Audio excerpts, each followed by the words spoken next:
O resultado seria aquele.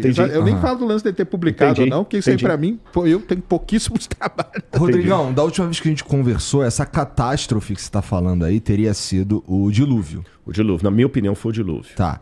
Daí o dilúvio, assim, tava todo mundo aqui. Tava os homens, estavam os cachorros, tava os dinossauros. É isso mesmo? Uhum. Tá. Eu não acredito que os dinossauros entraram na arca. Não, tá. Né? Mas os Flintstones celebravam o Natal. Que é isso eu acredito. Isso eu tenho argumento científico. Os Flintstones celebravam o Natal. Eu provo. Aí vem o dilúvio, pá, mata tudo de uma vez. Ou mata o que não tava na arca. Tudo de uma vez, né? Isso daí nos diria que se a gente encontrar amostras de um animal que o evolucionista diria que ele é muito primitivo, como a trilobita, se a gente analisasse um fóssil de trilobita e um fóssil de Tiranossauro Rex, eles teriam que dar a mesma idade. É isso que a gente está dizendo? Eu acho que sim. O problema é que eu não tenho expertise para responder, que eu tenho que ser muito... Não é nem questão de humildade, eu tenho que ser pragmático. Se você falar comigo assim, por exemplo, olha, é uma questão lógica. Vou pegar seu bonequinho aqui. Eu esqueci o nome desse... Esse daí é do Dots, daí é o Juggernaut. Juggernaut. Se eu pegar o Juggernaut e eu tiver uma rocha em torno dele, se eu medir essa rocha e ela deu 10 milhões de anos, obviamente que o bichinho tem que ter mais de 10 milhões de anos. Sim, verdade. Porque a rocha... Esse é o ponto. Rodrigo, eu não tenho conhecimento acadêmico para falar assim, essa rocha não tem 10 milhões de anos por causa disso, foda, porque como vocês são acadêmicos, cientistas, o caralho, senão toda vez que eu faço uma pergunta que eu não espero certeza, eu espero o que você acha. Mas eu entendo que você precisa essa é a confiabilidade que eu tenho que ter na academia, senão eu vou ter um conhecimento vasto como o oceano e profundo como o Pires. Eu entendo. E as pessoas estão esperando. Isso é um problema de estar na mídia. Eu acho que o Sérgio passa por isso também. As pessoas esperam que você responda com profundidade todas as áreas como você responde da sua área. Por isso, até, Sérgio, te peço desculpa se sou mal, por isso que eu pedi o Marcos vir para mim, não é para ficar 2 contra 1, é porque o assunto rocha, fóssil, e aí eu vou ser sincero, se os ateus... Rodrigo arregou... Não, arrego mesmo, porque não é uma área que eu sou experto. Eu tenho minha posição sobre vacinação. Mas se você colocar um médico aqui que eu não vou falar qual é. Se você colocar um médico aqui que é contra a vacina, ele vai dar um monte de argumento aqui. Eu não vou saber refutar, porque o cara é infectologista. Ele está falando que a vacina... Eu vou ficar calado. Se você trouxer um outro aqui que é a favor da vacina, ele vai dar um monte de argumento. Eu não sou infectologista, então eu tenho que ter essa sensibilidade até para ter autoridade acadêmica. O Sérgio baila com outras áreas aí fora da área dele, mas ele volta para a área dele. E ele tem um limite, é igual o universo ali. Tem até um limite que eu consigo ir, daqui para lá eu não vou mais. Então, com relação a isso aqui, eu diria o seguinte, o máximo que eu posso dizer eu conheço geólogos, conheço gente da área de paleontologia, que consegue dar uma explicação. Por que essa rocha de aparentemente 10 milhões de anos está aqui e o bichinho aqui dentro não tem 10 milhões de anos? Aí seria melhor trazer alguém da área para responder. Mas aí a fossilização é porque ela tem processos também. Do mesmo jeito que uma rocha passa por processos, isso aí pode acontecer, entendeu? De você ter uma rocha encaixante, que a gente chama na geologia, você tem uma rocha encaixante. E ali você tem coisas que datam diferente da rocha encaixante. Isso aí pode acontecer. Ou seja, o bichinho tem... Pode ter mais, pode ter menos, dependendo do que acontece, porque existem processos. É aquilo lá, cara, a Terra não é um negócio parado, entendeu? A Terra, as rochas estão se movimentando, você tem magma vindo daqui para lá, coisa subindo daqui para lá, isso aí cristalizando de um jeito, de outro e tal. Então um bicho lá pode ter cristalizado no meio de um magma lá e depois encaixado numa rocha de um jeito. Na hora que você vai medir a idade, não bate, porque existem processos. A fossilização, ela é um processo e ela não é só uma coisa. Então você tem substituição, então você tem um negócio que pode ter o osso que foi substituído por rocha. Você pode ter o osso que foi preenchido por rocha, entendeu? Você pode ter uma parte que foi Então tem ou só aquele carimbo, né, que a gente fala, né? Só tá o carimbo do bicho ali, peixe às vezes, você não pega o osso. Só tá o carimbo dele, entendeu? E ali você mede aquele carimbinho ali e você chega na idade. Então tem processos que acontecem e essas coisas podem mudar essa idade, entendeu? Olha, essa informação eu não tinha. Então existem processos, porque a fossilização é uma série de processos, entendeu? Então isso pode acontecer pelo fato do planeta ser um planeta vivo, cara. Essa informação eu não tinha, ela é muito interessante para mim. Ela é interessante para mim. Agora eu vou dar, de maneira bem leiga, para você e para o Sérgio e a galera que está ouvindo a gente, o que eu entendo que foi o dilúvio. O pessoal pensa, e aqui eu até devo muita coisa ao Dr. Naur Neves, que foi geólogo da Unesp por muitos anos, aposentou, um amigo meu, mora lá em São Carlos. Um dia ele explicou, ele é criacionista, o que seria esse processo. Se a gente olhar para a Lua, você vai ver que a Lua tem um monte de mancha escura. O que são aquelas manchas escuras? Aquilo é magma. Basalto, Basalto. Isso aí.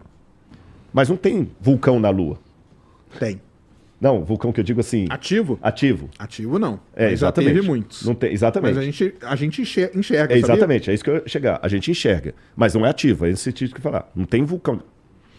Então, acredita-se, pelo menos a corrente de alguns, que tem aquele cinturão de asteroides.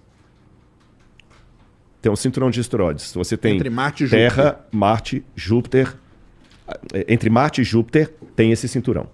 É como se pegasse um sistema solar e aí você, no lugar onde teriam planetas, tem um monte de pedrinha rodando assim. Pedrinha, tá? Manda bala. Pedrinha. Vai lá assim. Daqui a pouco o Sérgio vai... Aí essas pedrinhas... Eu mandei pro Bruno um negócio aqui, depois ele vai mandar para você, da menina explicando da Terra aqui, viu, Bruno? Você vai ver que depois a explicação mais excelente da Terra, eu ri demais. Eu mandei para ele. Mas então esses meteoros, também vou usar como leigo a diferença de meteoro, meteorito, astroblemas, eles vieram. Muitos deles vieram arremessados em direção à Terra. Muitos deles bombardearam a Lua. E muitos deles bombardearam a Terra. Quando eles bombardearam a Terra, o dilúvio não seria apenas uma inundação, uma enchente, com a arca flutuando ali. Foram astroblemas caindo e provocando maremotos e tsunamis de alturas estrondosas, causando a destruição de quase toda forma de vida. Isso aí encaixa no que a gente chama, né, de extinções em massa. Exatamente. É esse o ponto. É o que a Bíblia chama de dilúvio. O que a Bíblia chama de dilúvio seria extinção em massa. E nessa destruição toda, a Terra ficou de que maneira? O Sérgio falou num momento aí, a Terra não é tão firme como a gente acredita. E não é mesmo. A Terra está movendo. Então, eu vou comparar a Terra, vou tentar falar de uma maneira que eu, leigo, posso entender.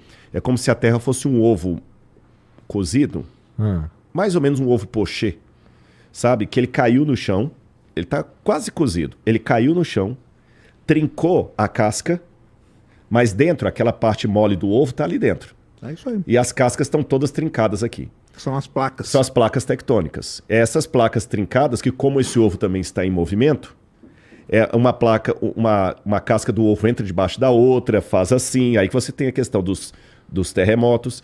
E quando você pega esse ovo, ele está igual uma bola de beisebol. Aquela costura no meio ali, você tem uma falha enorme ali, que é onde tem as maiores pontos de terremotos. Você tem o terremoto lá da Turquia, que vazou para a Síria, que pega também até em Portugal, atravessa, vem passar na Califórnia e tudo mais.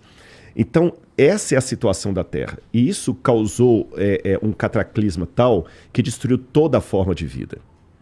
E na minha opinião, pelo menos pelo que eu leio da Bíblia, o que salvou por uma intervenção divina foi Noé com a Arca de Noé. Quando acaba o dilúvio, que ele vai repovoar a Terra, então esses eventos que ordinariamente precisariam de muito tempo para acontecer, nesse cataclisma, eu os condenso cronologicamente num curto período de tempo. Aí, quando Noé sai da arca, ele pousa, de acordo com a Bíblia, nas montanhas de Ur-Ratu, Ararat, como eles falam, que seria alguma coisa perto da atual Armênia, Turquia, Rússia. Ele sai. E ali começa a formação da civilização humana. É interessante que o berço da civilização é a Mesopotâmia. E foi na Mesopotâmia que os sumérios inventaram a escrita. E quando eu pego os primeiros traços de escrita da humanidade, eu descubro que eles falam quem eram eles. E os sumérios diziam que eles eram descendentes daqueles que sobreviveram ao grande dilúvio. E que aqueles que sobreviveram ao grande dilúvio eram descendentes dos que moravam no jardim de Edim, ou Edenu, que é a mesma raiz da palavra Éden, que aparece na Bíblia. E que eles foram expulsos desse jardim paradisíaco, houve um dilúvio e eles são os descendentes. E eles começam a povoar a terra. Aí, o curioso é que essa mesma história do dilúvio, de um jardim paradisíaco, ela não está só na Suméria. Você encontra entre os índios incas, maias, astecas, em vários povos ao redor do mundo. Ela não é uma coisa exclusiva daquela região. E ali começou o berço da civilização. Depois vem o Egito. Vou deixar China e Índia de lado aqui do meu modelo por enquanto. Tem lugar para eles, mas só para facilitar. Aí vem o Egito, depois vem os hititas, vai povoando os jafetitas, vem a parte ali do Oriente Próximo, aquela coisa toda, e aí a civilização vai sendo formada. E mais ou menos uns 2000 anos depois disso vai vir Moisés e vai escrever ali o Gênesis e tudo mais. É lógico que eu apresentando esse modelo rapidamente assim, para o pessoal entender, uma pergunta liga. Então a Bíblia apenas plagiou esses mitos, que já existiu antes da Bíblia. O épico do Gilgamesh, Atrahasis, Utnapishtim. Eu tenho modelos literários para dizer que a Bíblia não plagiou esses mitos. Vou dizer de maneira simples alguns deles. Todos eles eram politeístas. A Bíblia é o único que quebra o ciclo e coloca um monoteísmo. Segundo, todos esses mitos, sem exceção, colocam os deuses como filhos do universo. O universo se autoengendrou ou sempre existiu. E depois que vieram os deuses, a Bíblia é o único que coloca Deus antes do universo. Nenhum outro modelo criacionista da antiguidade humana coloca os deuses antes do cosmos. Os deuses são filhos do cosmos. O único que Deus é o originador do cosmos é o modelo bíblico. Nenhum mito no estudo da literatura suméria ou do Antigo Oriente Próximo plagia um mito anterior para simplificá-lo, sempre era para ampliá-lo. A Bíblia apresenta um relato muito mais curto, muito mais conciso, que mostra uma independência literária do que havia antes. Então, por isso que literariamente eu tenho que encaixar a Bíblia fora. E dizer que essa história de uma catástrofe da Terra foi algo tão sério que até as primeiras civilizações humanas deram testemunho dela. E a Terra, com tudo que a gente vê hoje, os fósseis, as montanhas se elevando, uma série de coisas, na minha opinião, é como se fosse uma enchente. Quando eu estava indo para o colégio, estava aquela chuva.